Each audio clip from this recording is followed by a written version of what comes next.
Get out the insurance cards, get out the copays. The office is open, my friends. Brought to you by drroto.com. It's time once again for everybody to come aboard that Green Screens Media train.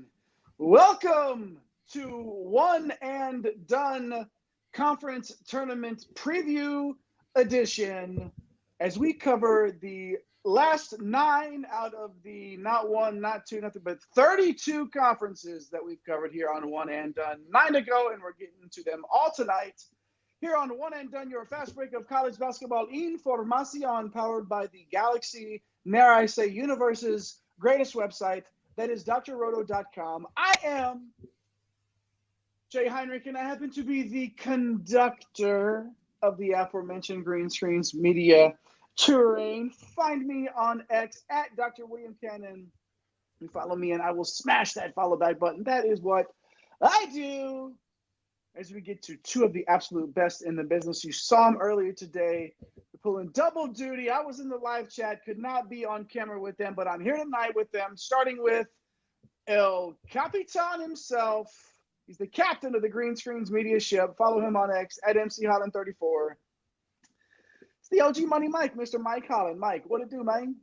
Hey, man, the versatility. We've done all 32 conferences after this show, and we'll be back with DFS content. So we've been putting out some fire bets out there. Hope some of you guys have taken advantage of that during these conference tournaments.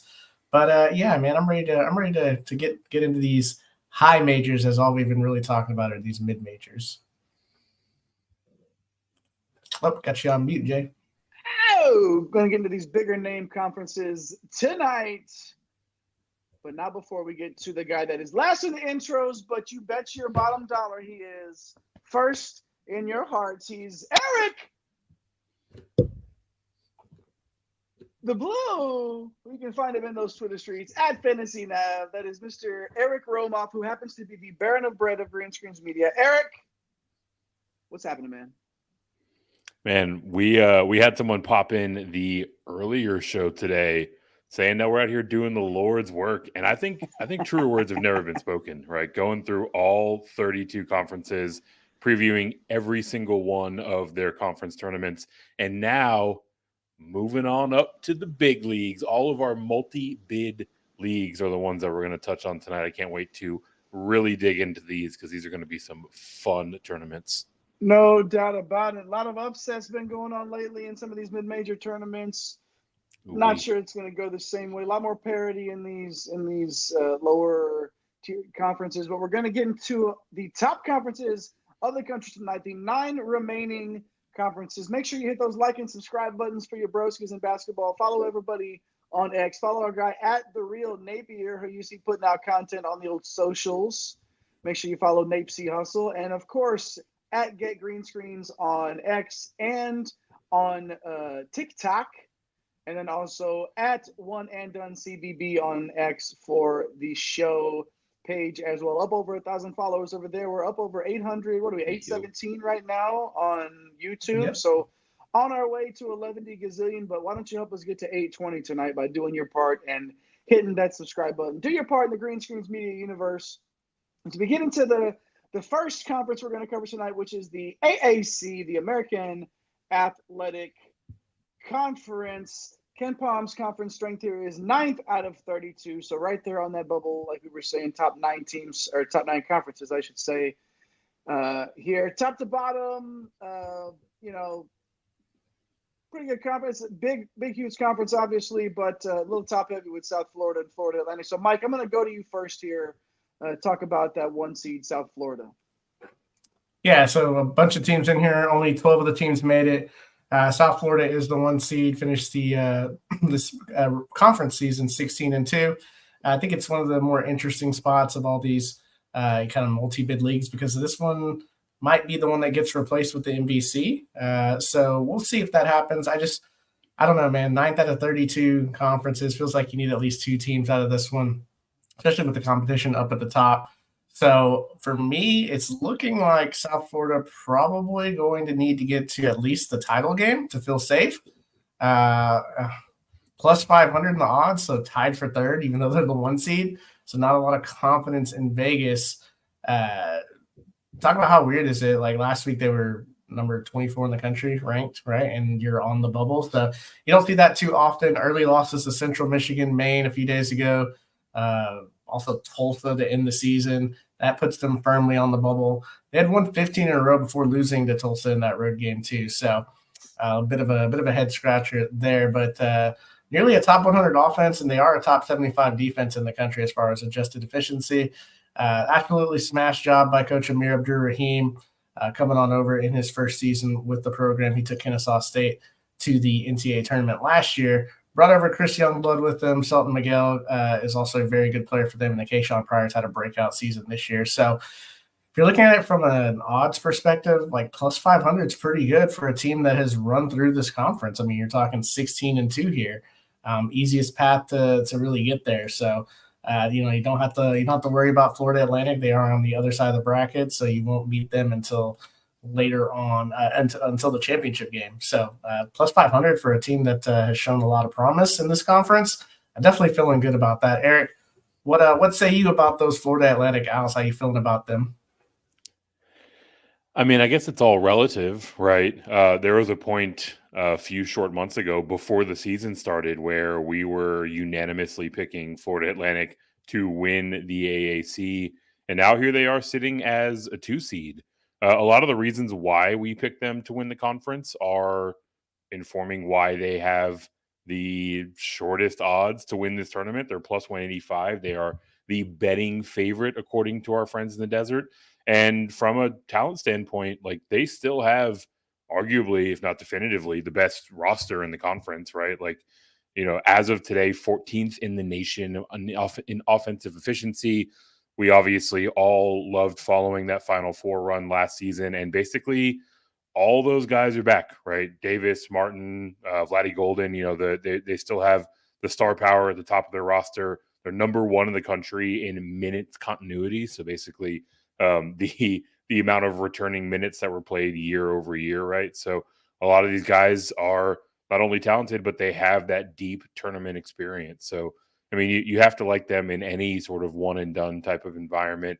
It feels like their season where they played a very tough non-con also helped kind of prime them for this postseason play. So plus 185, like I said, the betting favorites, I think for good reason too. So don't mind speculating on the FAU Owls. Jay, any other teams here that we haven't touched on that you think deserve a little bit more love?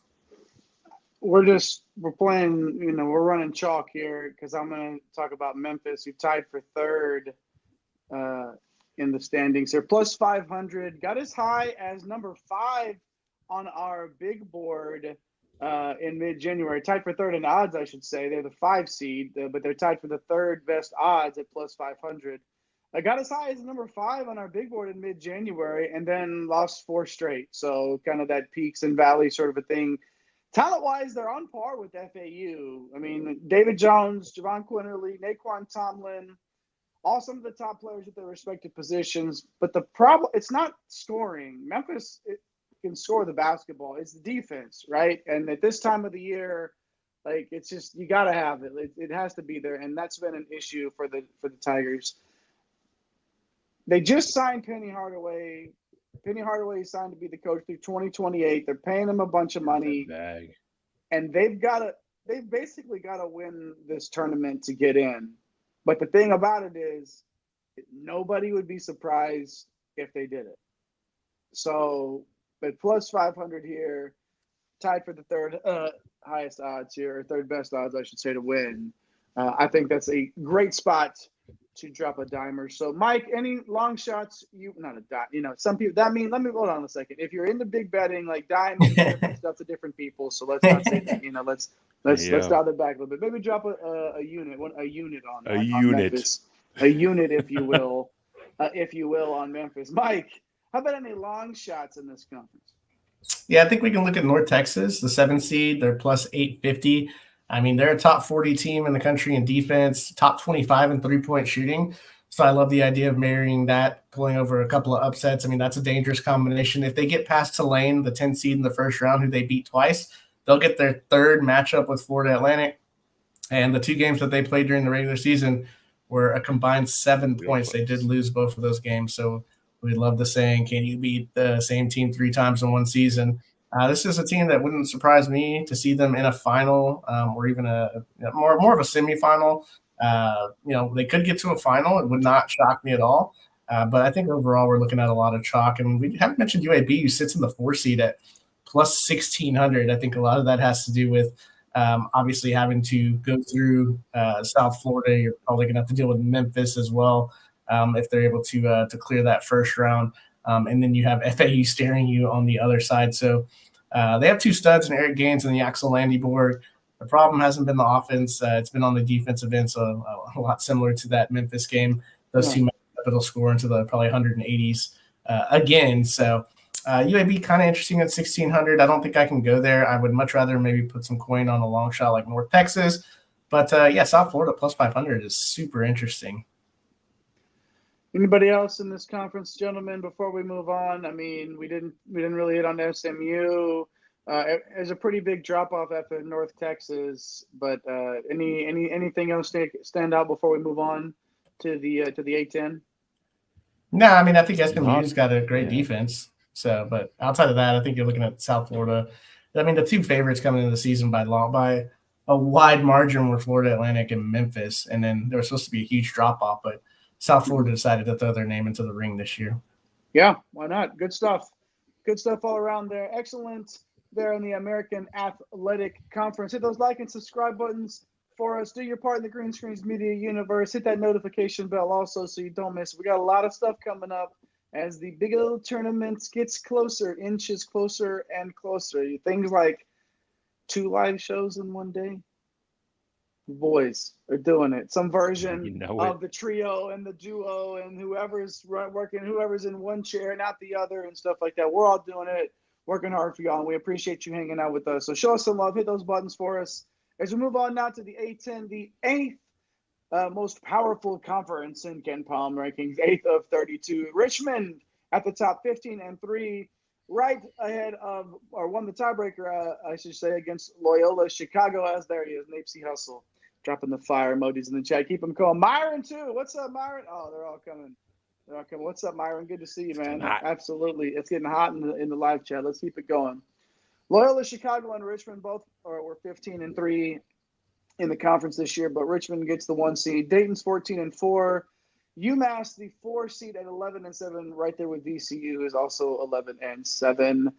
Duquesne at 10-8. St. Bonaventure, George Mason, and St. Joseph's all at 9-9, and then a big drop off again, just like the previous conference. So LaSalle was 6-12 with Rhode Island as well, and Fordham all 6-12. Davidson and St. Louis 5-13, and then poor George Washington, a much better President's than basketball team, 4-14. Debatable. Well, that's true, and Maine. He's problematic. That's another show for another day. That's not. But I am going to talk about the Spiders because I'm not going to let this one slip by. Plus 475, the second best odds to win. Great season. Obviously, we talk about defense this time of year. The Spiders have a top 30 defense in the country. Obviously, Tyler Burton went to Villanova in the offseason. That stings a little bit, but they came into the year with just a bunch of seniors, all senior-laden team, just a bunch of upperclassmen playing big-time minutes. And you know what that leads to? Guys that are experienced, have spent time on the floor. They don't turn the ball over. They're a well-oiled machine. In fact, they're second in the country in turnovers. Second, they don't turn the ball over. And what do you get when you get a team that doesn't turn the ball over and shoots it well from deep? Danger! That's why I like Richmond at plus 475. And obviously the fact that Dayton is on the other side of the bracket from them, Eric, that's another reason to like Richmond to make it pretty far in this conference tournament. Yeah, so much of these teams' fate boil down to their matchups and what side of the bracket they fall into. Dayton is sitting on the other side of the bracket, like you mentioned, and they're also sitting, despite being the 3 seed, as the odds-on favorite, plus 150 to take down the A10 tournament. A lot of that has to do with a guy suiting up for them named Deron Holmes. He's playing a pretty good brand of basketball. The team as a whole is 5th in the country in effective field goal percentage. So, they can beat you on the inside, but also, Holmes and his ability to shoot from the outside. He's got the 3rd best 3-point percentage in the entire country, right? So, this Dayton team definitely has a nice inside-outside game. And you just expect them to be in the mix every single year under Anthony Grant, right? Like, he gets the most out of these kids.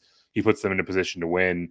They do, on their side of the bracket, have Loyola Chicago, right? So that is a team that they just lost to. But overall, like, you mentioned, or we mentioned their effective field goal rate and their ability to beat you inside, and the team's stellar sharpshooting from downtown. I mean, they're just a really versatile team. They feel like they are the odds-on favorite for very good reason. Mike, why don't we look at the other heavyweight in this side of the bracket and preview Loyola Chicago? Yeah, Loyola Chicago, a team that we had in our contenders list when we were doing our conference previews, plus 550. I love that. A surprise story to a lot of people, but not to us. I mean, 10-21 last year, but Coach Valentine did a nice job. He retained some key pieces, added guys in the portal. Philip Alston, a really, really good player. And then they got Dana Delican from Dartmouth, who's a very solid big man. They're not going to overwhelm you on offense with only 2 guys in double figures on the season, but defensively, they're a terror. They'll play their entire bench, so they're not going to get tired in these tournament settings, which we've seen, especially in some of these mid majors. Some of these teams that only run 5 to 6 guys rotations really get tired out as they get through the tournament. But teams that run a ton of guys out there, like Loyola Chicago, a little bit of a boost. So I actually like them, especially if they're going to be plus 550. Like the odds there on them. UMass, the 4 seed, plus 700. I mean, it's Frank Martin. We're used to seeing him all the time on national TV yelling at his kids. But, now over there in UMass, don't get to see him as much. But he's turned this program around in year 2. I mean, they're not a great shooting team, but they can beat you up inside. Josh Cohen, one of our top 300 transfers last year, averaging 16 and 7. Love his front court mate, Matt Cross, coming in, started his career at Louisville, 15 and 8. He's a lethal pairing with Josh Cohen. They have enough as well to win this thing. So, they own the win over Richmond. And, that goes a long way when you start looking at, which teams can kind of pull upsets and things like that. So, this conference in general, man, like it's juicy when it comes down to the odds outside of Dayton. So, Eric, man, why don't you give us a long shot in this one?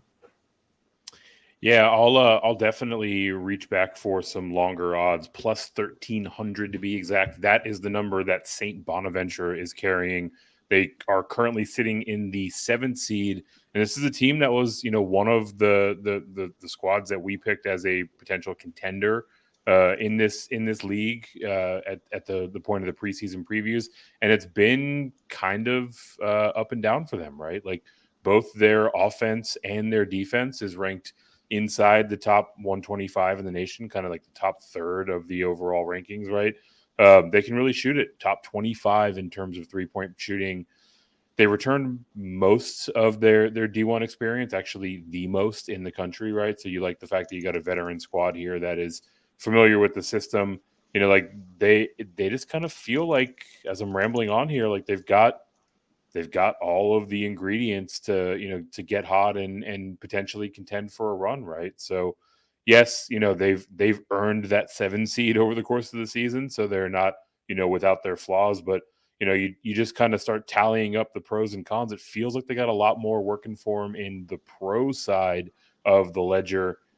Jay, before we close out the A10 here, any other darts you want to throw at the deeper seeded teams? I would say that there aren't many conferences that we're going to talk about tonight that you really feel good about going that this deep into the field. If we wanted to go deeper into the A10, you could go St. Joseph's. They're the 9 seed, and sure. I mean that's like it's deep.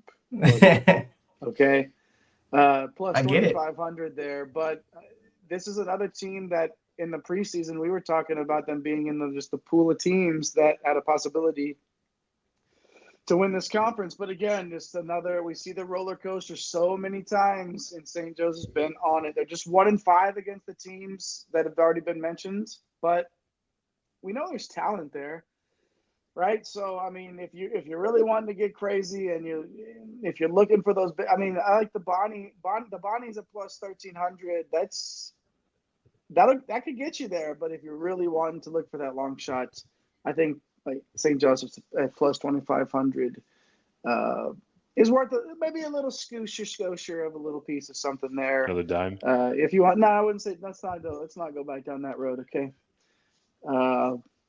Let's not do that. Live chat's on fire. Matt Robertson. Don't know that we've seen Matty before, but Matt, it's good to see you in the live chat. Don't want to go back, but asking about if Charlotte has a chance in the AAC, Mike. I mean, yeah, we didn't really profile them, but they had a great season. I mean, 13-5. Problem with them, they're not a great outside shooting team. I really like Deshaun Jackson coming over from Washington State. It's provided them with nice inside game to go along with Milicic there. They're one of the biggest teams in the country, top 25 in height. They have some experience. The minutes continuity has been there. Coach Aaron Fernie, he's done a great job in year one. They're one of the slowest teams in the country, so they're going to absolutely lull you to sleep, and they want to beat you up inside and take away your three-point game. So they're top 50 in the country and defending the three-point land. So when you look at it, though, like it's really tough when you look at the AAC, right? Like first the rosters from FAU and Memphis really jump out to you. And then you look at just what South Florida has been able to accomplish and how good Abdur Rahim has been there. And don't forget UAB. And then you got some tough defenses there in North Texas, and some scary team like Tulane could even pop up and do a thing to really screw some things up. So definitely don't mind it. But I don't mind Charlotte. It's just tough because if you're putting money down on it, you're probably going to stick to the top 2 seeds or get that Memphis spot at the 5 seed. Makes sense. Thanks for hopping into that live chat, Matt. Marty's in there. Yo. What up, comma? We are comma chasers. We're chasing the commas, not the comas, right? So all comma team, not the all coma team. And then Marty coming through with all the jokes here. Have I missed the Rodney Terry leads the Horns to the Elite Eight segment yet? You know what? I don't know if you're just taking a dig at me there, because I do have what Mike likes to refer to as the Rodney Terry edition cup here. It's embossed. It grinds my gears here. No, I'm just kidding. We'll get to the Big 12 here, Marty. Thanks for hopping in with us and hanging out tonight. Always good to see you there in the live chat. Keep the live chat going and hit those like and subscribe buttons. Hit those notification bells. Push all those buttons. Pew, pew, pew, pew, pew, pew, pew. Mountain West. We love some Mountain West basketball. The 7th strongest conference out of 32, according to those guys over there at old Ken Palm. 14-4 Utah State. Solo winner of the regular season crown there. Nevada and Boise State, 13-5. UNLV, those Running Rebels, finished 12-6, not too shabby. With San Diego State, 11-7, the 5th seed in the conference. It's gonna be interesting. Like nobody wants to play that team. No, literally nobody wants to play that team. They could be San Diego State and be 2-16, and actually nobody wants to play San Diego State. Anyways. New Mexico's 10-8, Colorado State 10-7, Wyoming 10-8, Wyoming 8-10, and then big time. Talk about a cliff here. You're gonna fall in now. Fresno State 4-14, San Jose State 2-16, and then Air Force. Thank you for your service, but your basketball is not that great at 2-16 there with Air Force. So why don't we start at the top here, Eric?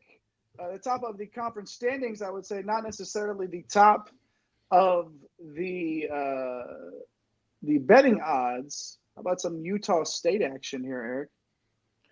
Yeah, so Utah State, they buttoned up the regular season crown, earns them the 1 seed, but they're actually the second shortest odds, the second favorite in terms of betting lines, plus 425. A lot of this has to do with the turnover in this team, right? Like they lose their head coach Ryan Odom to VCU over the course of the offseason.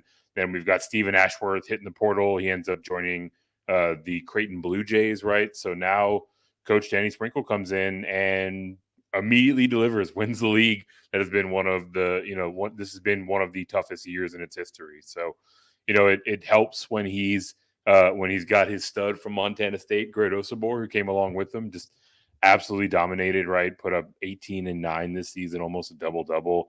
And then you've got point guard Darius Brown came along in and averaged 12, 4, and 6, right? So this squad on the whole, they're top 50 in both offensive and defensive efficiency.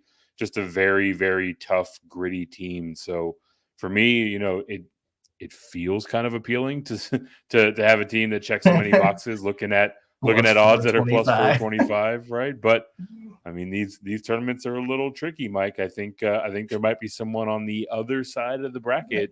Actually, they might be on the same side of the bracket, but another team here that is got a little bit more of a track record of recent success than the Aggies do, right? By track record, you mean playing in the national title game last year? And when a conference is really tough when your shortest odds are plus 260. So San Diego State coming through the 5 seed. Yeah, Myron, Mountain West, where the big boys come play. Yeah. But you know what? You go to the Final Four. You make the national title game. You're coming off the nice year, and then all of a sudden the Mountain West decides to buff up, and you play a very tough conference this year. And here you are. You're the 5 seed. But Jaden Ledee's an All-American. We've talked about him a ton this year.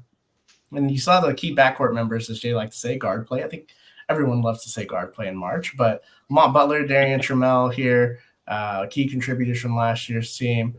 Their calling card's always been defense, top 10 in the country. So I don't know that I can get to them with the shortest odds being on the same side of the bracket as Utah State. However, if you're going to, go with the shortest favorite, I mean, it makes sense to get 260 on a team that we're supposed to be, hands down, far and away the best team in this league this year. So San Diego State plus 260, you don't mind it. It's just going to be an absolute roll of the dice in this conference, unlike some of the other conferences we'll talk about here in a little bit, namely the ACC. New Mexico, the 6 seed, plus 600, their 5th shortest odds. Desperation is definitely a smelly cologne. They started out 6-2 in league play, 18-3 overall. This reminds you of last year when they were the last undefeated team in the regular season and they didn't make the tournament. Well, this year they played a poor non-con, and then after that great start, you just completely fall apart. So, now on the outside looking in, 10-8 in the conference, which is still good, especially considering how good this conference is. All of this has to do with UNLV's ascent over the last couple of weeks, which we've talked about, over the past few shows. But top 40 offense and defense, so you love the metrics behind them. This conference is so good this year. Like normally it's a 2 to 4 bid league. And the fact that people just can't accept that this could be a 6 or 7 bid league with the Pac-12 being down and the ACC kind of being top heavy.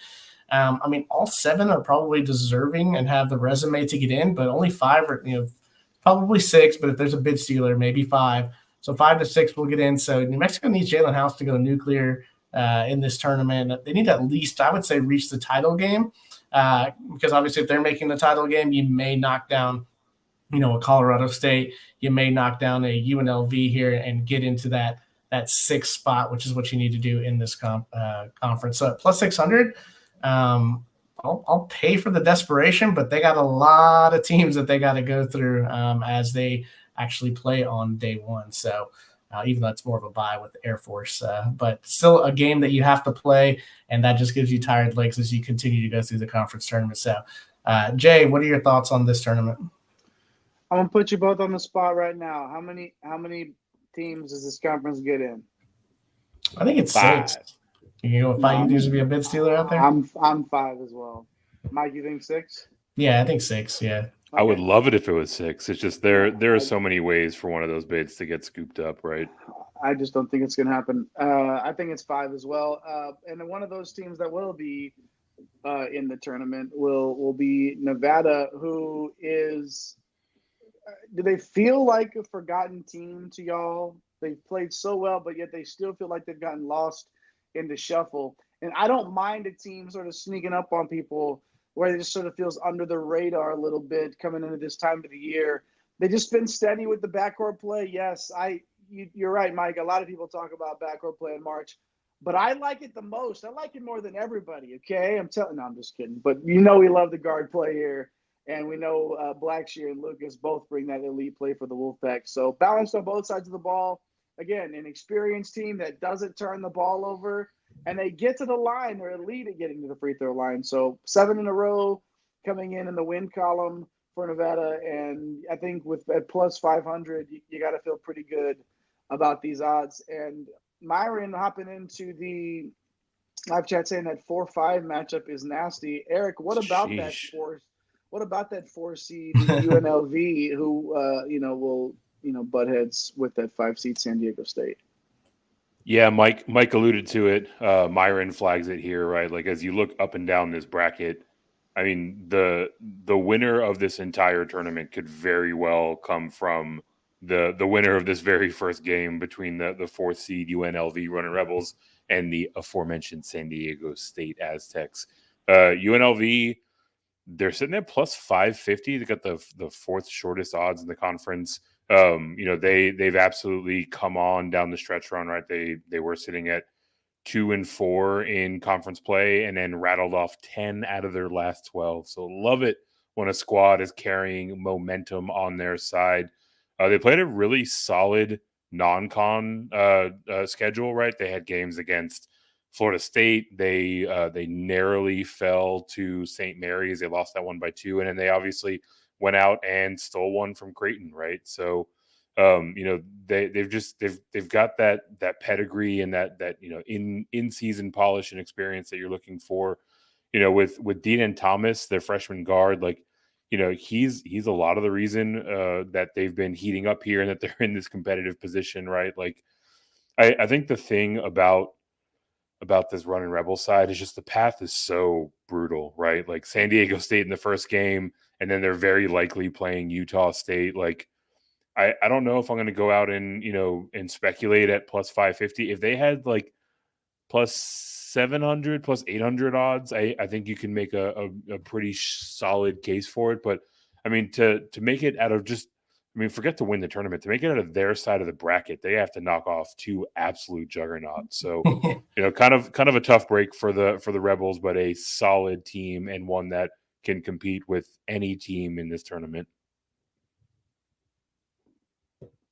Marty in the chat saying San Diego State and Boise State for the money. I could totally see that being the title game here in this conference tournament, and nobody. Yeah, we didn't even talk about Colorado State. Yeah, exactly. So this is just a tough conference, and like we were saying, like the team that made a run and at the expectations of being up at the top is the 5 seed. That's how good this conference played this year, at least at the top. So really tough conference here. And yeah, it's such a good conference to watch on a night in and night out basis. So good stuff out there, Mountain West. Make sure you hit those like and subscribe buttons. Myron dropping in bold prediction. Mountain West team is making an Elite 8 run. Myron, I don't totally see it. I don't think you're that far off at all. And I think let's see how this conference tournament unravels, see what the lines look like and what a little bit of a downgrade, man. They're in the national title game. Yeah, right. By Mountain West standards, that's a down year, apparently. Well, what was he going to come in and say that they were going to win the whole thing? Yeah.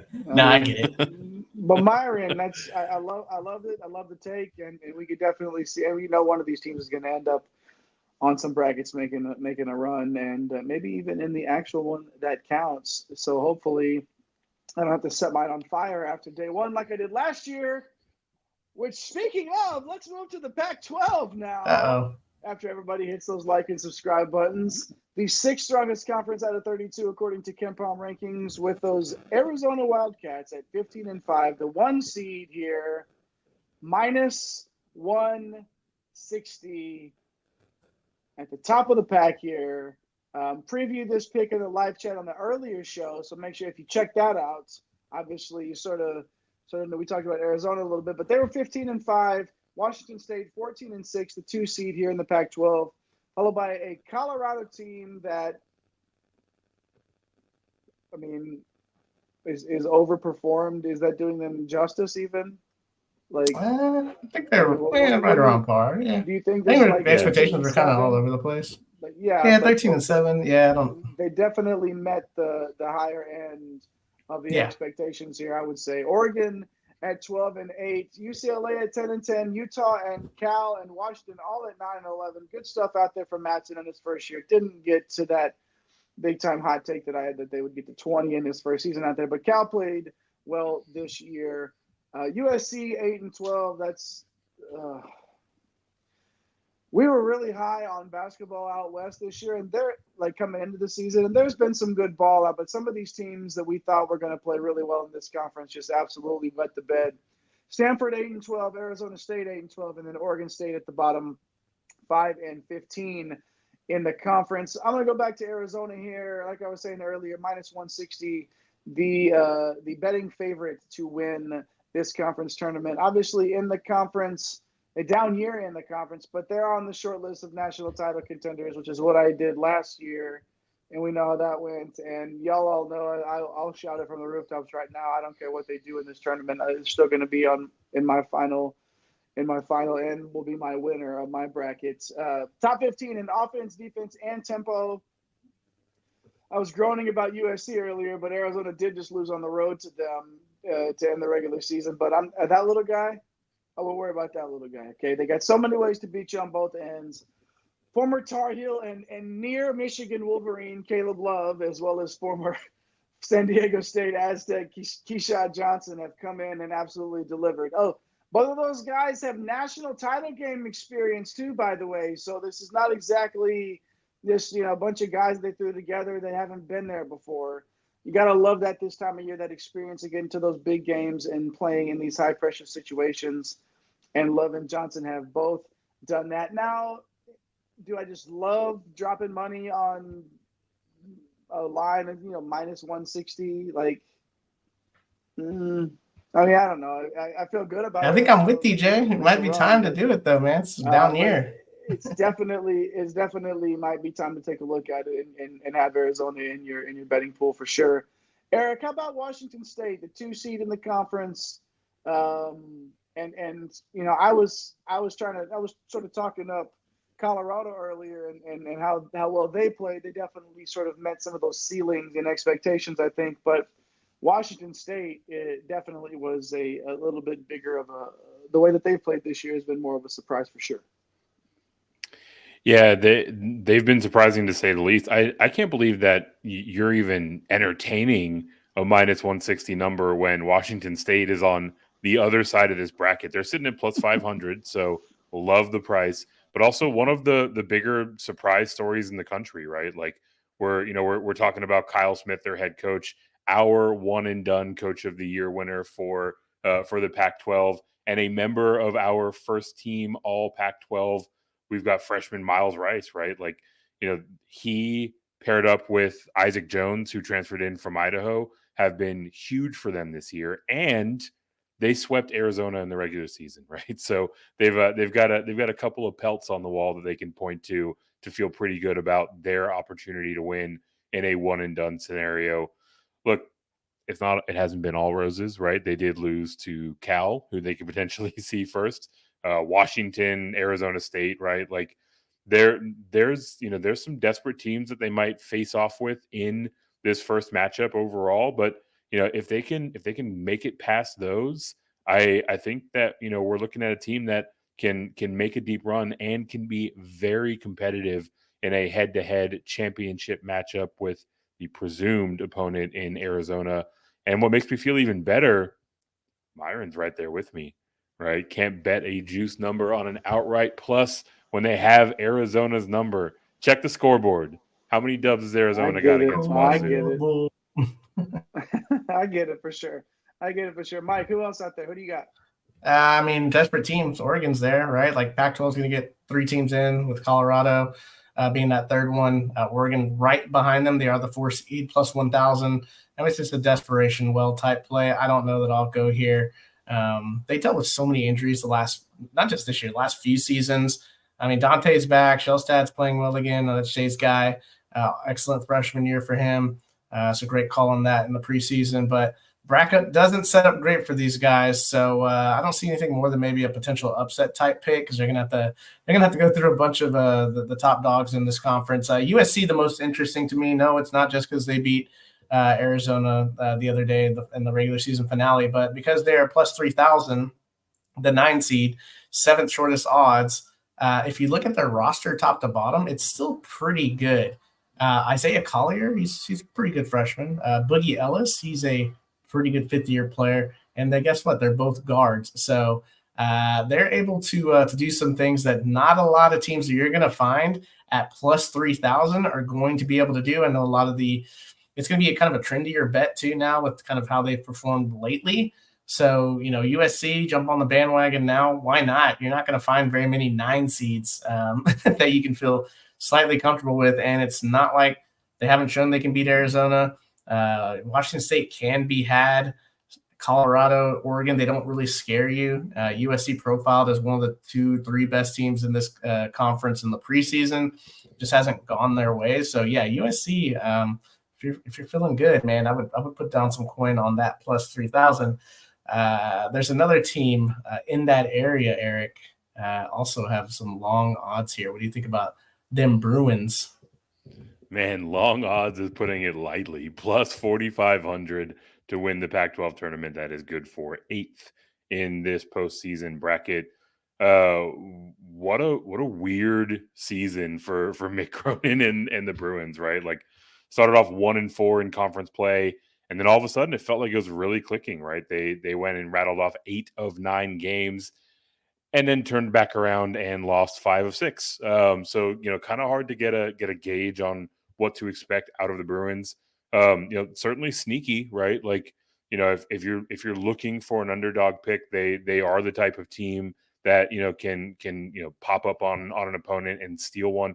A lot of that has to do with their very good defense. It's just, they can't really find the guy to fill it up and, do the heavy lifting on the offensive side. So, they get a guy to make shots, pair with that defense. Sure, they can surprise anyone on any given night, but it doesn't feel like it's really setting up for them this year. But what I will say, it seems like they've got a lot of things working in their favor for a big bounce back next year. So probably getting a little ahead of ourselves talking about the upcoming season before we even tipped off the postseason here in the Pac-12. But shout out to the program that Mick Cronin has built, down year, but I think that there are brighter days ahead. I think we can agree on one thing is that this is the conference to take an underdog shot on. Like there's basically the one heavyweight with Arizona, and then there's everybody else. I thought you were going to say Washington State was the heavyweight. No. So no. But again, like take a dog in this one. Like I get it. If you like Myron and you like Wazoo at plus 500 and Eric, I don't blame you. I mean, hell, even that's an underdog. The 2 seed, like, right. Plus 500. Like, plus 500. That's not bad for a team that has beaten the 1 seed in the tournament twice already. Yeah, I mean, that's kind of like it. But I like Arizona more, as y'all know. So make sure you hit those like and subscribe buttons to show us that you like us and the work that we're putting in here for you on a regular basis. Make sure you hit that subscribe button. Climbing all the way up to, let's try to get to 820 tonight. We are 70 gazillion billion if you want. Whatever. Let's just get there. It's out there. 2 more? Hit the button. What'd you say? Yeah, we got 2 more at 818. Nice. Good stuff. Somebody must have hit that button for us during the show tonight. We appreciate that. Let's keep it rolling. Let's get to 820 tonight. As we move on to the ACC, the Atlantic Coast Conference, North Carolina. All right. Flowers time. I was the biggest critic of North Carolina after last season. And okay, they figured it out. Obviously, coach. All right. Good job, coach. 17-3 in this conference. Duke right behind at 15-5. Virginia still near the top of this conference, 13-7, and then Pitt at 12-8. 3 teams at 11-9 in Wake, Clemson, and Syracuse. Virginia Tech and Florida State both 10-10, North Carolina State 9-11. Boston College went 8-12 in conference. Notre Dame went 7-13, along with Georgia Tech 7-13 as well. The Hurricanes, not so much. Not even. I wouldn't even say that they were much of a tropical depression this year in conference, much less Hurricanes. They were 6-14, and then Louisville. They won 3 games in conference. I mean, they definitely That's not nothing. Of all the teams that won 3 games in the ACC, Louisville is one of them. All right. What about at the top Checks of this out. conference? So yeah, it does check out the math be math in there. Let's start at the top, Mike. There's a reason that these 2 teams are at the top of the conference in the standings and at the top in terms of betting favorites as well. Yeah, so in this one you got 2 heavyweights, and I don't see anyone else winning this conference tournament. Like, I don't see it. There's no way it's not going to be – I'm not saying they're going to meet each other, but one of these 2 teams is going to win, and I think the odds show that. North Carolina, the 1 seed, plus 150. I mean, defense, right? Like, top 5 in the country. No one saw that coming. Absolutely no one. Stars and Davis and Baycott, and then you have your major secondary pieces that are becoming stars, Harrison Ingram and Cormac Ryan, who are hilarious on Twitter. They have the easiest path, obviously, in this tournament. They already beat up the 4 seed Pitt by 13 on the road, so that could be their second round matchup after they get the winner of Virginia Tech and Florida State. I feel comfortable they're making it to the title game. Duke, the 2 seed, plus 160, our preseason, that number 1 team, hasn't felt like they played very well, and we've given them a lot of crap, but now they're sitting here at 24-7. Had a chance to share the ACC title with another team in UNC that is probably going to get a number 1 seed, it looks like, or at least by my expectations should. The UNC side has a little more desperation as far as the bubble. So you have Pitt over there, you have Wake Forest that's over there. Those teams are firmly on bubble watch. So UNC's got to deal with that hunger. And it's not to say that everyone in this conference is hungry, but you just feel like when those teams are just right there, one more quality win could put them over the top and bump down a Mountain West team down to 5. But hey, they just blasted the 3 seed Virginia by 1 million a week ago to Duke, and it just feels like one of these 2 is going to hoist the title. So you guys can talk about whoever you want to. You can agree with me. You can throw someone else out there. I don't see it. So lay your money on either North Carolina or Duke. So you got, Jay. Well, I'm not gonna worry about Virginia at this time. At any point, Virginia can just straight basketball you to death, if you know what I mean. Okay, we know what they're capable of, but if we are gonna look at a little bit of an underdog pick here, if you don't want to go one of these chalk picks at the top, I think you could look at Pitt from a point of desperation. This is the time of the year where these teams need these wins to be able to even have a case to make it to the dance here. Their first round matchup is with another bubble team in Wake Forest if Wake advances. So the winner is going to be in a position to make the tournament if they win that matchup between Pitt and probably Wake, and then they beat UNC. That would probably put one of those teams either one of those teams into the tournament. I'll side with Pitt, but what I need to have happen is I need Blake Hinson to get hot, and I need him to do it fast, and I need him to do it often to get this team over the finish line in this tournament. So no messing around here, Hinson. This is the guy that has to make it happen for Pitt. And Mike's. You can mark the tape if you want. Mike is probably right. Okay, that I don't know if I would bet on Pitt to necessarily win it all. The 5th best odds to win it at 5th favorite, I guess, at plus 1,200. But if Pitt ends up playing UNC, that money line is going to be juicy. Yeah, and I just feel like that may be something that we would have to entertain. So if you're going to get into this tournament with Pitt, you kind of hope for that UNC matchup. They can get through that first one. That'll probably be against Wake, right? And then you go against, and hopefully they beat UNC. But I don't know if we can do it. What about Wake, Eric? You want to take the Wake side of this since I took Pitt? I do. Not only because you took Pitt, but also this has kind of been my position from the preseason. Wake was my favorite long shot ACC pick Almost got there. when we were previewing this conference way back when. Obviously, they didn't go out and win the regular season, but I think that underscores the fact that I am very bullish on this Wake side. Kind of a weird spot. You mentioned Pitt is plus 1,200.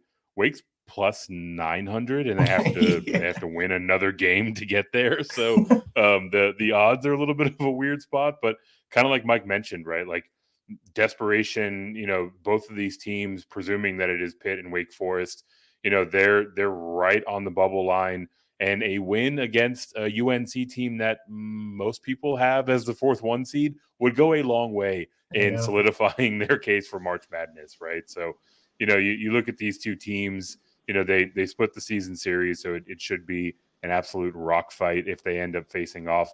And you love the starting 5 for Wake, especially the guards, right? We get to keep the veteran guard play narrative alive. You've got Cam Hildreth, you got Kevin Miller, you have one and done newcomer of the year in the ACC, Hunter Salas. Just a lot of ways that they can gash you.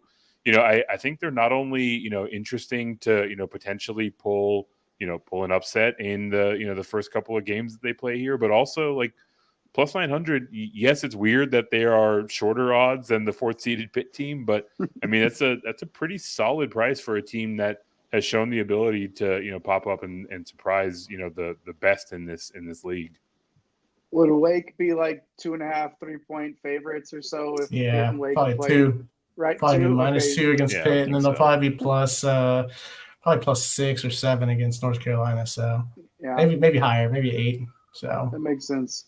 A couple of desperate teams, desperate times. You know what they say? Desperate times call for crazy bets, and that's what. Hey, real quick, isn't it kind of weird about Miami, Jay? Like, okay, I know they've sucked this year, right? Yeah. But okay, let's say they beat Boston College. They get Clemson. They already beat Clemson this year, and let's say, and then Virginia's right there, and Virginia can lose to.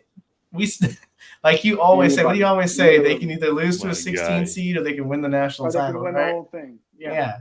So, I mean, but then you have to obviously probably go through Duke and UNC. So I'm not saying like anything crazy, but as an upset pick, maybe through Clemson and Virginia, may want to look at Miami. I know injuries have crushed their season, but I digress. So. Yeah, and that's I gave them a rough time about it. About being so low in the standings, but they did have the injuries. It's tough to fight through a lot of that roster stuff, is still plenty talented. Yeah, absolutely. Like, who wants to play that team? Yeah, nobody on that side of the bracket. Nobody on that side of the bracket, especially not Virginia. I agree, definitely. Good stuff there in the ACC. Make sure you hit those like and subscribe buttons. Show your broskies in basketball some love. Tell the hoop heads in your life what we're doing here. Not only are you getting these conference previews hot and heavy, covering the final 9 conferences we had not covered yet, but we're out there in those DFS streets bringing you the heat out there as well to help you get this bread. So make sure you hit those like and subscribe buttons. Smash that bell, boom, like Taco Bell, whatever. Taco Bell, hit the bell, whatever. Oh, won't you ring my bell? Go ahead and do that if you got to. As we move on to the SEC, where these guys will be next year, but not yet. The SEC right now, the 4th strongest conference out of 32 in the country, according to Ken Palm. The former Texas coach won the outright regular season title there. Rick Barnes in Tennessee at 14-4. 4 teams there between the 2 and the 5 lines that all went 13-5. Kentucky, Alabama, Auburn, and South Carolina. Sam the Sniper showed up on the show earlier today. We didn't even put up the cat signal for Auburn. We did it now. Let's see if he shows up. But we're talking the SEC, obviously. Florida, 11-7. A&M, 9-9. Along with LSU at 9-9 as well. Mississippi State Bulldogs, 8-10. 7-11 for Chris Beard and Ole Miss. Georgia went 6-12, and so did Arkansas. Vandy was 4-14, and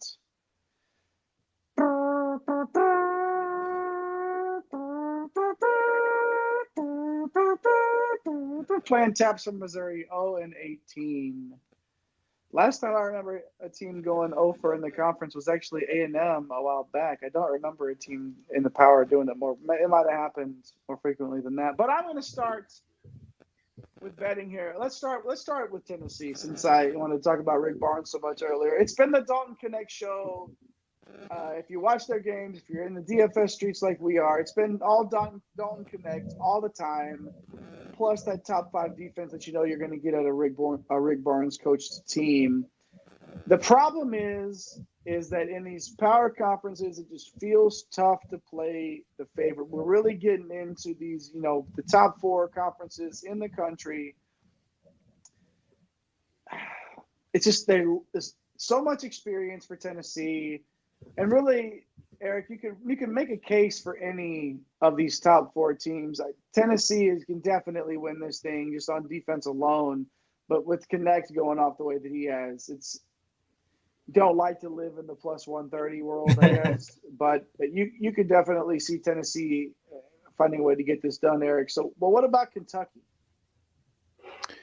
Yeah, you have to like Kentucky as probably their primary competition on the other side of the bracket. They are sitting in the 2 seed. Their price is a little bit nicer, plus 400. And this Kentucky team feels different, right? They're coming off of that win against Tennessee to close out the season, so clearly, they can punch with the heavyweights in the league. These last 2 seasons for the Wildcats, it's really just been them playing through Oscar Tshiebwe, who is now obviously off to the league. So now we're looking at a team that's entirely revamped. It took them a little while to, kind of figure out what their new reality is, but that is a reality that is built around guard play, right? You got Reeves, Shepard, Dillingham, Wagner, right? Like so many different versatile guards that can get it done a lot of different ways. And it seems like they're peaking at the right time, right? I mentioned that win against Tennessee to close out the season. It feels like there are a lot of things that are pointing in the right direction for the Wildcats, and specifically, like we talk about, the peak of the roster, hitting its ceiling. Like they're 2 guys that are easy lottery picks on this roster, right? Like breaking news, a bit of a shocker here. Coach Cal can recruit. He's got some pretty talented kids on this roster, and it feels like they're hitting their stride at the right time. Right? Or what? Like, is he good at that or no? Yeah, he's good. Like, he's all right. And speaking of that, Tshiebwe is dropping like 28 and 20 in the G League right now as we speak. I'm sure, Right. Like he's just blowing up over there. But I just wanted to mention that because I love that guy. Oh man, so you guys are talking about Tennessee and Kentucky, and that's all fine and dandy, right? But there's 3 other teams that were within 1 game of winning the regular season title. And Jay, you just left off South Carolina like that, man. I mean, the 5 seed, I get why you did it. Plus 6,000. Like, wild. Look at the reason why is obviously you've gotta obviously win your first round matchup. Then you get Auburn, then you're probably going to get Tennessee, and then you're probably going to get Kentucky or Alabama. So I get the South Carolina thing, but it's been a Cinderella type season. I would rather get 60-1 odds on a Cinderella than any of these other spots. But I actually like South Carolina's matchup with Tennessee better than I do say. Yeah, right. Like I mean, they've already shown it better than, dare I say, Auburn. I mean, Auburn. Sam the Sniper. No hate here. Plus 260. I mean, they're the metrics darling, right? 13th in offensive efficiency, 6th in defensive efficiency. So the analytics absolutely love them. I'm kind of shocked we aren't getting better odds than plus 260 when you have Tennessee on your side. Just in general, the top-heavy nature. And really, like, the SEC has been much better than really I think what we've given them credit for. I'm going to go out and say that there's a team that's also in red here, Arkansas, the 12 seed, that I think could spoil some plans here for some of these teams. I'm not going to say that they're 30,000 to 1. Don't play that. But like, you got talent, you got Battle and Mark. Like, each one of those guys can drop 40-point real life points on you. But why not for an upset over South Carolina? Like, I could see that. I could absolutely see that. So, yeah, I mean, if I'm looking at it, I'm probably with you guys. But I had to make a choice, I'm probably going with Kentucky's odds at plus 400. So I'm probably siding with Eric a little bit here. But really, like, it's kind of a crapshoot here, Jay. Also, you've got the 7 through 10 spots, which are on the bubble, needing to win. So, any thoughts on those teams? Well, you're talking about what you could see with Arkansas, and I think what you could see was Musselman standing up on the scorer's table ripping his shirt off. I think that's what you're thinking about, and I don't blame you. Unsee it. I don't blame you. You can't unsee it, and maybe you don't want to. But, that's the talent is obviously there, and they've been frustrating from a DFS perspective all year because they play 8,000 guys. But they have the talent to beat anybody, for sure. Yeah, the 7 through 10, and let's just go – I think we got to talk about the Aggies. I talked about them in a lot more derogatory sense earlier on when I was talking about them going like 0 for the conference when they were back in the Big 12 back in the day. But they just beat Ole Miss. They get them again. And then the one weakness Kentucky has is dribble penetration, and A&M can do that well. Taylor and Radford gave them problems when they beat them earlier. I'm not saying A&M should necessarily is going to win this conference title, but another upset type of pick, to make a little noise early on if you're looking at some betting lines, maybe some money lines early on in this tournament. A&M is a team that is – we talk about the desperation. Want to take a walk down Narrative Street here. Like Mike, like you said, all these teams in this area of the seedings in this conference, they have to win. Mississippi State. Choice. They've got to win a game in this conference tournament, and maybe 2. Yeah. So A&M is a team to definitely look at there if you're interested in some money lines early on in the tournament. And we take a ride with those old Aggies. 3 more conferences to go here on this preview show on One and Done, powered by DrRoto.com. Your broskies in basketball here with you. If you're here with us live, we appreciate you being up with us. It's well after dark. One and Done after dark on the East Coast right now. It's actually 12:30 on the East Coast. If you're watching live with us, we really appreciate. I had to look at my clocks a couple of times trying to remember. Did I reset my stove and my microwave clocks when the time changed? I did. We are rolling correct here with the time, and we're going to get through 3 more conferences here tonight. So thanks for hanging out with us. And if you're watching afterwards, chances are you're probably just picking this up. Maybe what are we at? We're at Monday today. Tuesday doesn't come out. Wednesday, Thursday. As the tournament goes on, maybe you're watching this later on. Drop us a comment. Say hi. Let us know what you think about the show. Let us know what you're doing, who your picks are, who you're liking. Do that now if you're hanging out with us in the live chats. And we're a couple away from 820 in terms of our YouTube subscribers. So help us get there as well. Let's move on to the Big Ten now. Oh, God. You guys didn't give me like a red flag. 10 teams getting in. You didn't give me time to mentally prepare myself to talk about the Big Ten teams getting in. I am mad at you for that, Eric. But if we must, third strongest conference in the country here. Purdue, obviously, leaps and bounds in front of everyone else. I wonder why. Oh, yeah, Zach Edey. They went 17-3, showed that they were not unbeatable in conference play, but still 17-3. That's quite a gauntlet in the Big Ten to run and win 17 of your games. It's downright impressive. Illinois then 14-6, and then the next couple of teams down, Nebraska and Northwestern, both at 12-8. Wisconsin, Indiana, and here's where it starts to get tricky in terms of it's all just everybody's jammed and crammed into this sort of glob of teams here in this conference where there's 11-9, 10-10, 10-10, 10-10, 9-11, 9-11, 9-11. So 1, 2, 3, 4, 5, 6, 7 teams within 11-9 and 9-11 in this conference, with Penn State at the bottom there of those at 9-11. Maryland 7-13, Rutgers 7-13, and Michigan. I mean, we're trying to be about positivity. We're trying to, we don't want to bag on anybody here, but I truly feel like I could have walked onto Michigan's campus and won 3 conference games as head coach this season. I really do. I really do. Not great. Not great at all. You know who is great, though, Eric? Purdue. Purdue is pretty great. I also feel like if you walked into that Michigan campus, you probably wouldn't have fumbled the Caleb Love bag either. So maybe even more than 3 conference wins if you were holding the clipboard for the Wolverines. But that's not what we're here to talk about. We're here to talk about the 1-seeded Purdue Boilermakers, even money to win this tournament.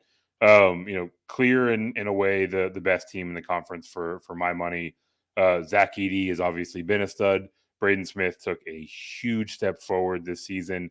But also, I think what's really kind of put them over the edge, they absolutely nailed the transfer portal. They brought in Lance Jones, a player that, doesn't put up, gaudy counting stats, but a player that is really a huge contributor to this team. He's kind of the glue that makes it all come together. It contributes on both ends of the court. So definitely like the way that the roster is put together.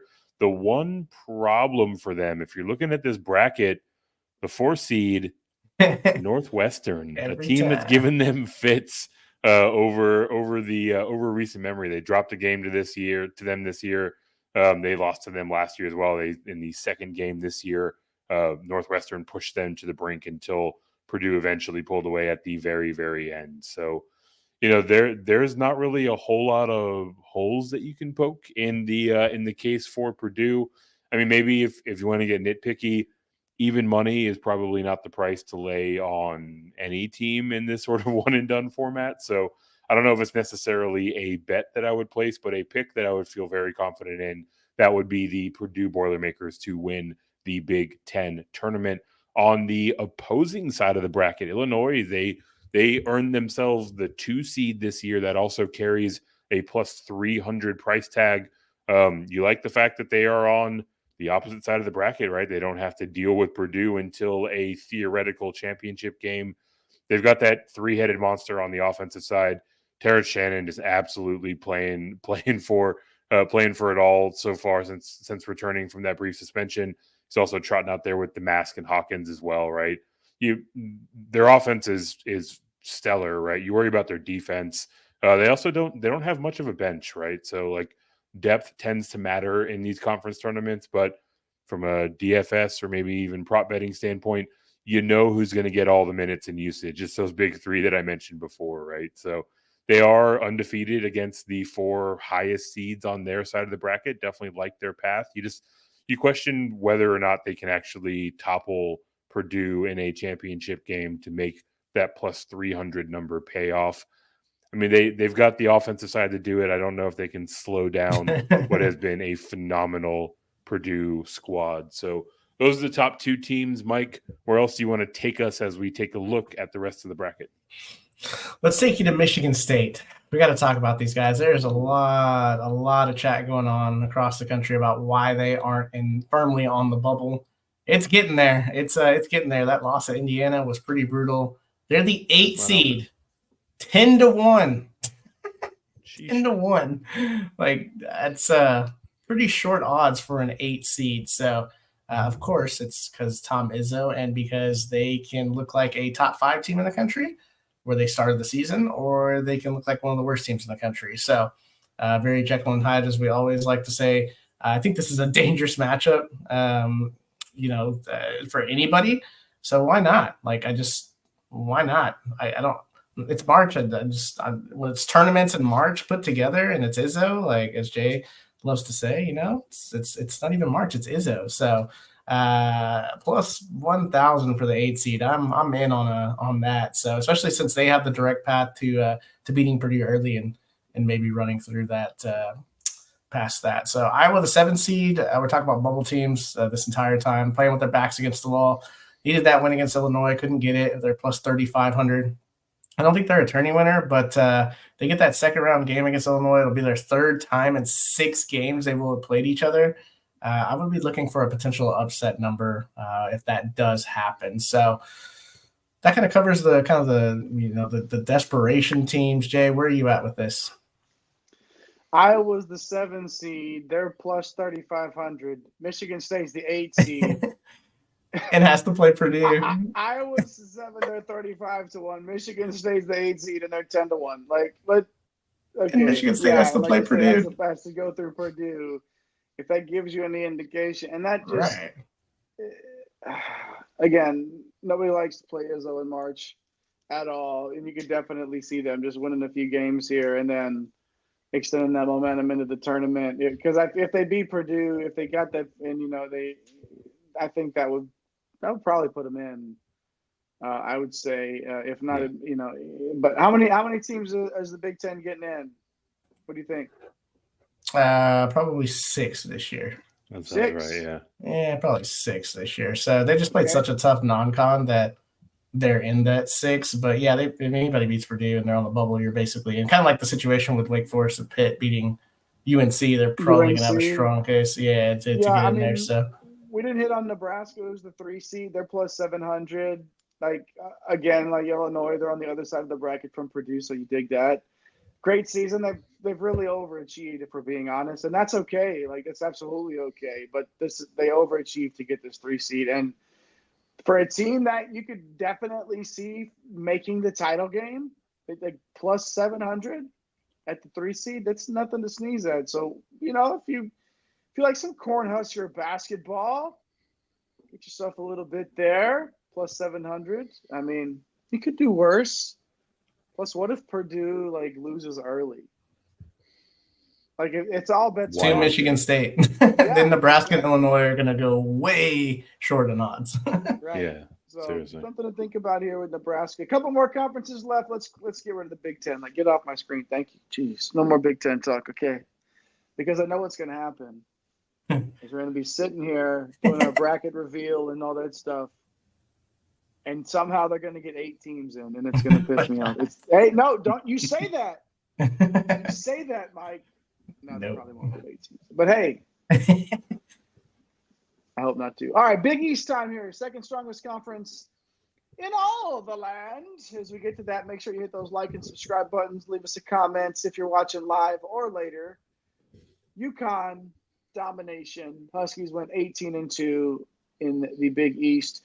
Creighton and Marquette, 14-6. The Blue Jays got the 2 seed in this tournament, though Marquette the 3 seed. Seton Hall, 13-7, the 4 seed. St. John's, 11-9 in conference, followed by Nova and Providence, both 10-10.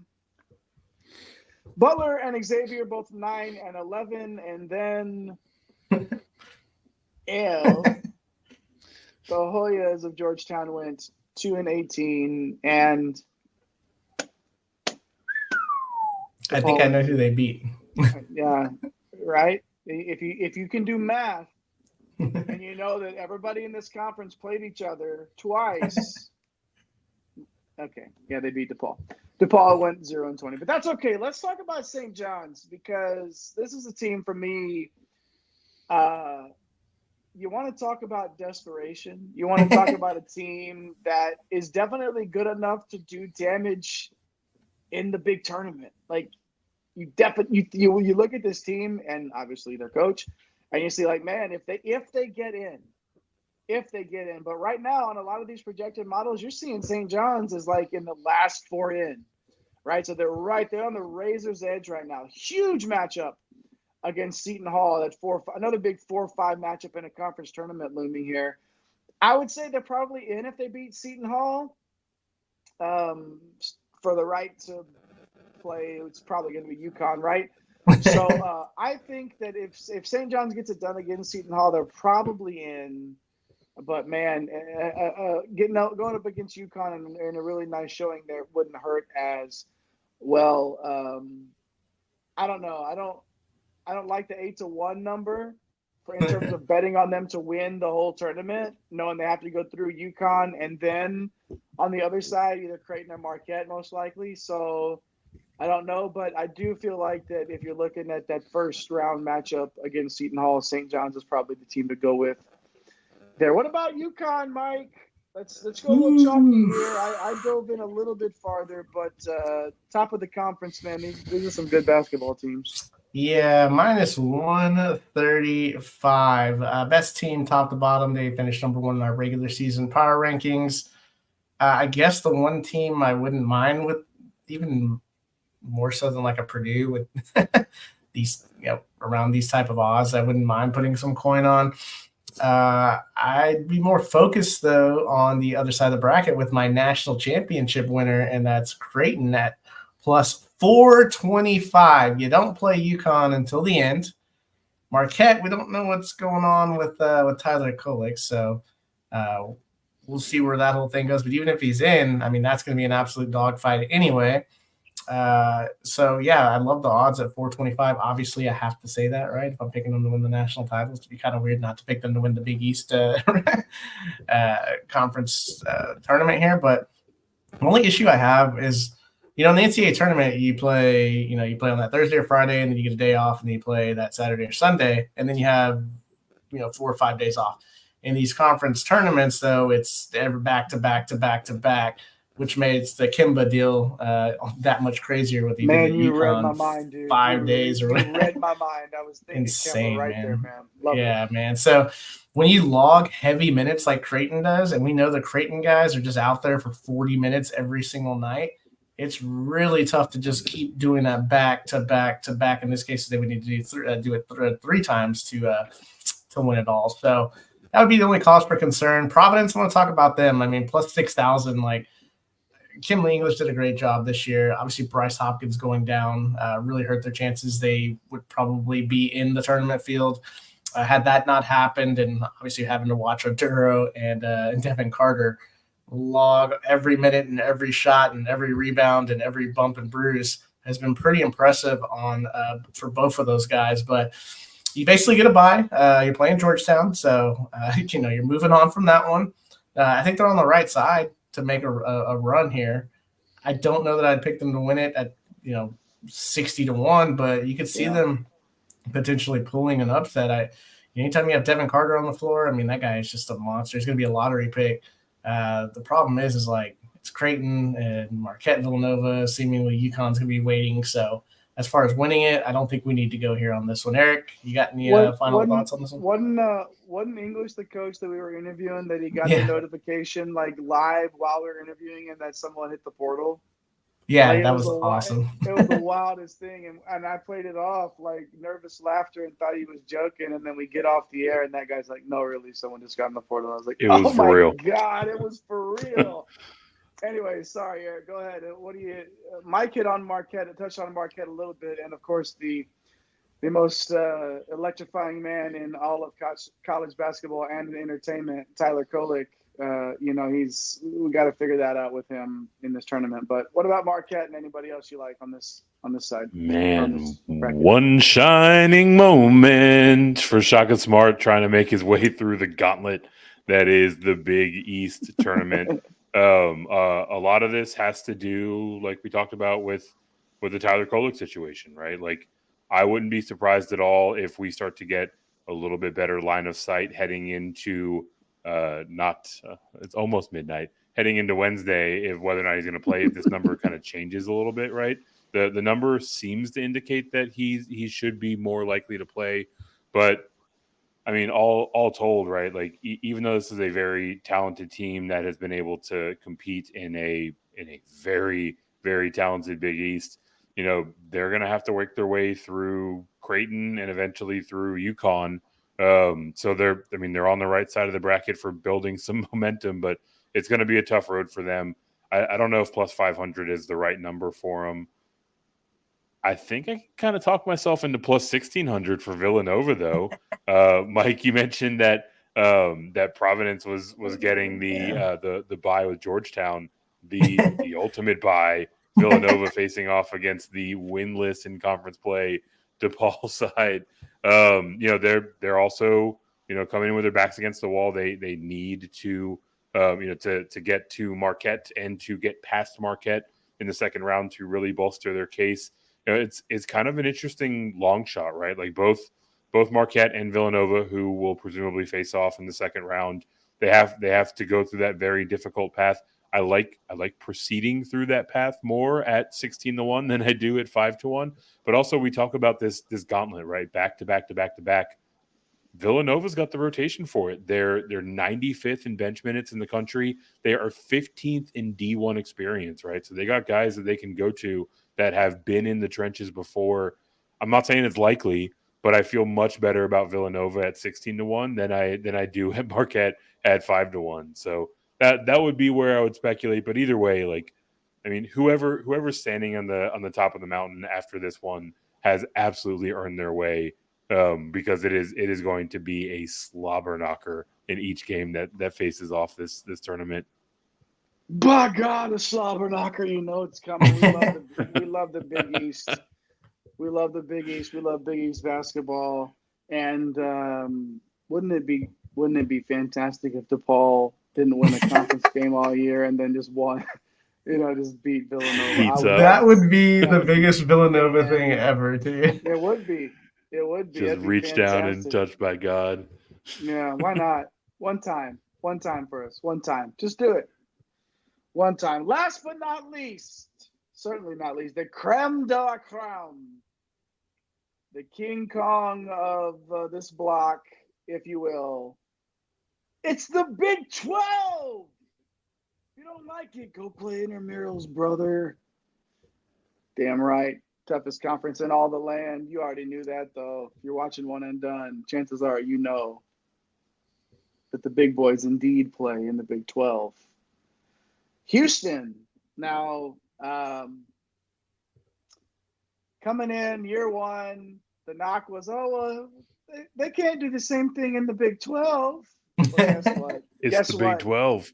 Guess what? It is the Big 12. And guess what? When we talked about Kansas playing Houston the other day, and we told you to cross off every single person from a DFS perspective, if you didn't listen to us, you lost your ass because they shut. Did Kansas break 50? They needed more than the plus 10 that we were liking. I know that. Yeah. They did. They needed a lot more there, for sure. Houston, far and away the best team in the conference this year at 15-3. Iowa State Cyclones doing big things at 13-5. Baylor and Texas Tech at 11-7, respectively. BYU, first year in the conference, doing really, really well out there.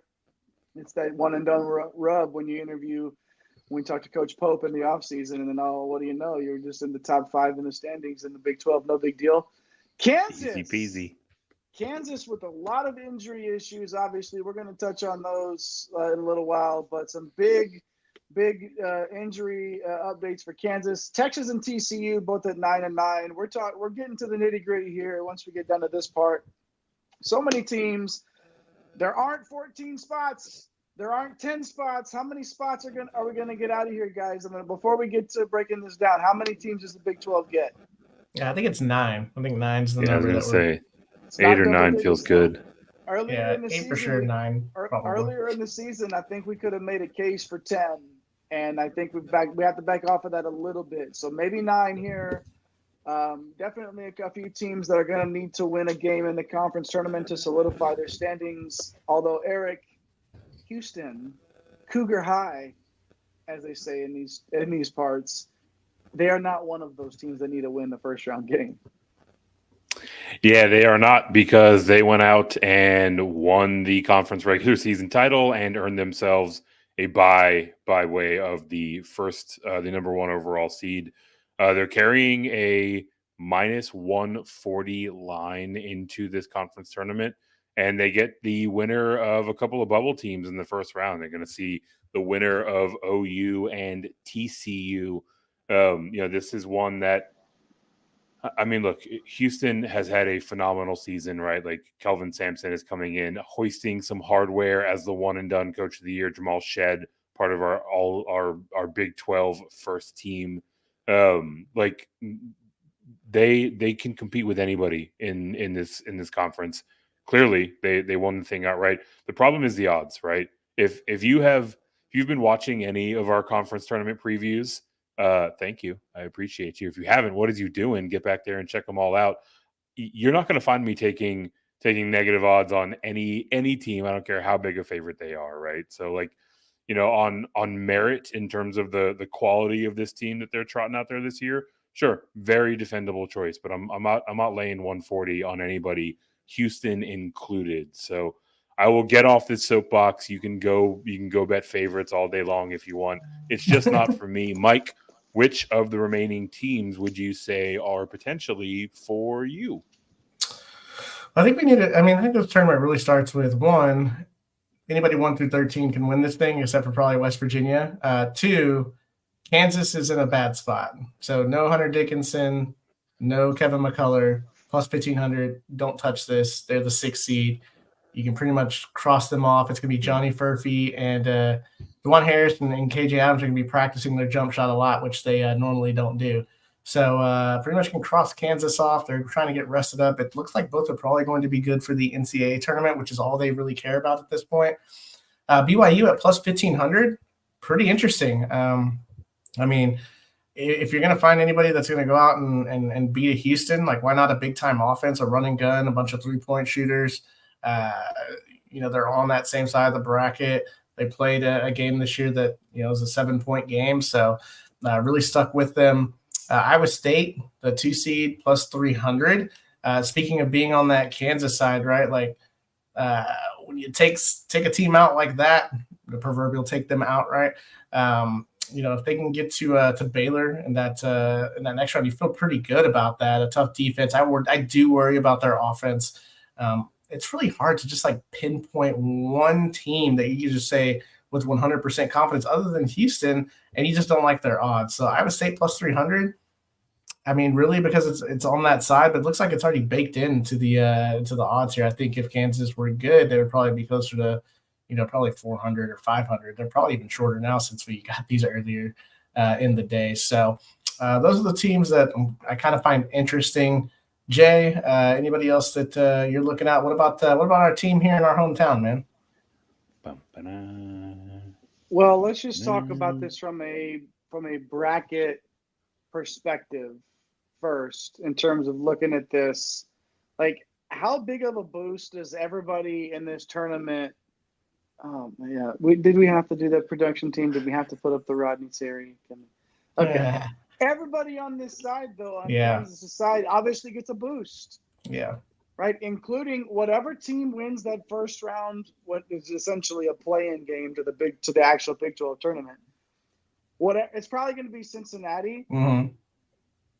Who would be surprised if Cincinnati beat Kansas in that next round? Nobody. I can't wait to see the line in that game. I mean, Cincinnati's probably going to be favored, honestly. They're a top 40 KenPom team. Like, I mean, by like 2 or 3 points. Maybe. Like it's very possible in that matchup. So you wouldn't be surprised to see that there. But Texas. I mean, obviously, Sioux all conference year. A. Smith can score the basketball. You've got Kendall Weaver, who's played big minutes and done big things at times. You really need him to take a step forward in some big minutes here. Brock Cunningham, the glue guy. Everybody needs a glue guy, right? But he's not the kind of guy that's necessarily going to get it done in this conference tournament. The issue for me, guys, when we talk about this one is not only Kansas State. Okay, I could see them beating Kansas State, but then you got Iowa State right after that, and then probably Baylor. I mean, like it's and there's just no like Houston. I don't know. It's tough for me to even at 30-1 here. Like it's great to sort of, you could make a scenario in your head here, but even they're not beating Houston, and even if they got that far. So I don't know, man. Just a couple of games in, and I don't know that this Texas team is not. Y'all know I've been down this. That's why the Rodney Terry jokes have come in. Like, I don't know. I just don't. I know that they made the run last year. This is his team now. Let's see what they do. Obviously, as a fan of the program, like, would want them to make a run at it, but it's tough for me right now with the up and down. And there's plenty of talent on that team, as everybody knows for show. Hey, we made it, Mama. We made it. We made it through the remaining 9 conferences that we had not covered yet on One and Done, closing out with the Big 12. Hey, what else? Wait, we kind of forgot something, didn't we? Though, we kind of forgot a big team on this side, Eric, didn't we? Ooh, remix. Yeah, we can. We can go back to really the only potential contender that we didn't talk about here. That's Baylor. They're sitting in at the 3 seed plus 650. There's a lot of presumptions here, right?